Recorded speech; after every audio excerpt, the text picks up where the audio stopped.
That hopeful desperation had made her desperate for the divine. Verse 45 says, and Jesus said, who was it that touched me? This is a great question. All of a sudden, you're just packed in like sardines. All of a sudden, Jesus knew something took place. He looks around. He said, who touched me? Now, remember, he's got disciples surrounding him, right? And they're not always the most calm people, okay? I told you these disciples, some of them were a little crazy until they started following Jesus. A little bold, say things maybe they should think before speaking.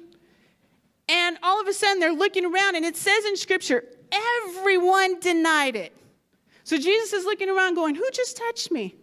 And everyone denied it. Okay, I'm going to tell you right now, if I was there, I probably would have just took the fall for whoever touched him.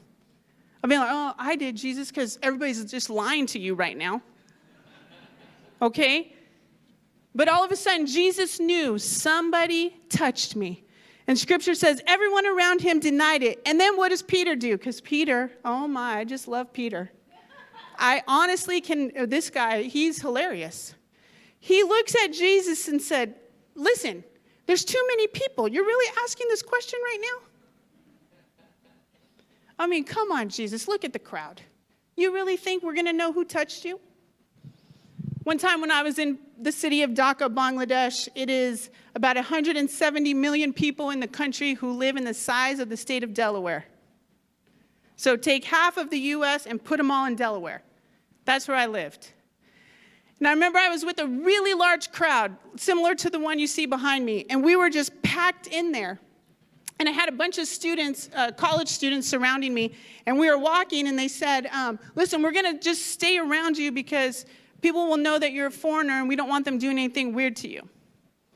I was like, weird? Okay, well, what does that mean? So we start walking, and all of a sudden, I felt a hand grab me inappropriately. And so I stopped, and the students around me knew something happened, and so they looked at me, and I thought, well, if I could just find the person who did it, I'd probably just sock them real quick, and we'd be on our way, okay?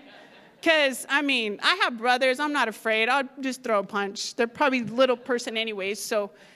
And all of a sudden, I just looked around like this. I couldn't see anybody, and all of a sudden, the people surrounding me were like, who did it? Who did it? They're like trying to find it. There were so many people that we couldn't figure out who did it. And I was like, you know what? Let's just keep going. When I think about this story and all the people surrounding Jesus, and then all of a sudden, Jesus turning around saying, who touched me? How would you know who touched him? But it says in verse 46, Jesus said, someone touched me, for I perceive that power has gone out from me. And he began to look around the crowd, and he began to look to see who touched him. And Scripture does not say if he looked directly at her, but I have a feeling that he made eye contact with her, because Jesus knows. Jesus knows. And he probably looked around, and all of a sudden she knew she couldn't keep it hidden anymore. That what had just happened to her, she's going to have to speak up now and say something. I want you to know this, that those of you that are sitting here today or you're watching online, sometimes you feel like you're just sitting in this journey following after Jesus. He knows where you are. He knows where you are. There's times in your life you might feel like you're alone. Nobody understands what you're going through, but he's looking right at you. He knows where you are. He knows your name.